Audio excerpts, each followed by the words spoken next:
In this video we're going to look at classification of Euclidean triangles, and I've actually been able to use Sketchpad to construct these things so that they are general versions of these different classifications of triangles. So we'll see what these things look like in Euclidean geometry.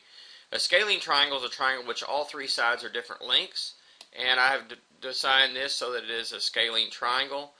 To do this, I have the yellow points are control points, so it has some control points on sides which control the interior angles, and we have that. We have measurements here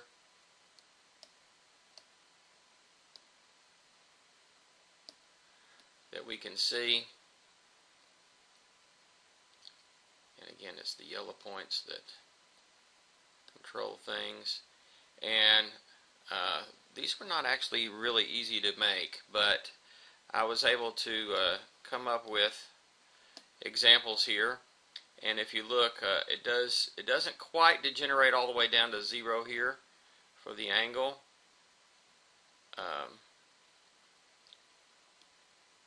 And it does remain a scalene triangle. All the sides are different lengths. An isosceles triangle has at least two of its sides congruent, including the possibility that I could manipulate it at some point here where all three are congruent. So an isosceles triangle actually is pretty easy to construct. I think you had to do one of those on one of your tasks at one point. And so we get an isosceles triangle there. An equilateral triangle then is an example, as a subclass, I guess I should say, of an isosceles triangle, because it does have at least two pair of sides that are congruent. It actually has all three. Something we'll show a little bit later, I think, is pretty obvious here. An isosceles triangle is defined in terms of its sides being congruent, but it turns out it has a pair of angles congruent. An equilateral triangle turns out to be also equiangular, and equiangular triangle turns out to be equilateral. We'll actually prove that a little bit later on. Now here I used an acute triangle, and these controls here control the angles, and I noticed you can't quite make them, almost make them a right angle, but not quite. You can make it big enough to where the thing doesn't really exist, but otherwise this thing works pretty well. A right triangle always has a right angle, and that one's not too hard to make. So notice we can move that around. This one works very nicely because the vertices are the control points. And an obtuse triangle, this one controls that angle, and the marked angle there is an obtuse angle. And it could be obtuse, and somewhere in here it's going to be isosceles, or it might be scalene. Sometimes we'll use the word oblique triangles because right triangles have such a special place in the study of geometry and trigonometry that not all non-right triangles are sometimes referred to as oblique triangles. Okay, and you can show each one of those in combination here.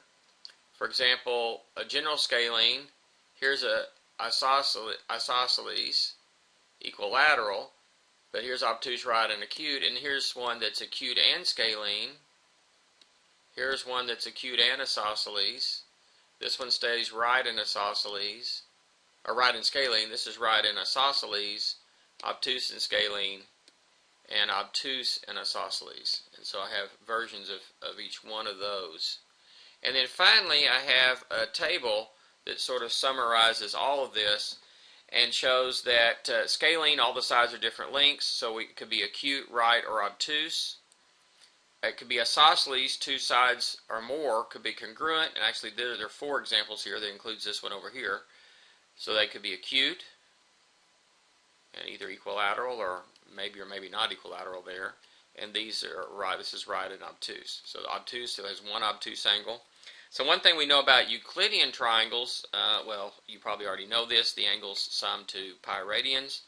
or 180 degrees on the interior angles, and it turns out that because of that, you're only going to get one right angle or one obtuse angle, or none, and you can't even have a right and obtuse, so two of the angles have to be acute. This is for Euclidean geometry, of course.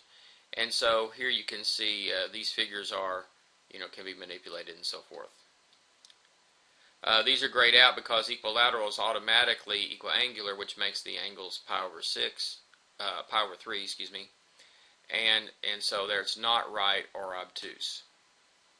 And so there is a classification of Euclidean triangles with examples of each.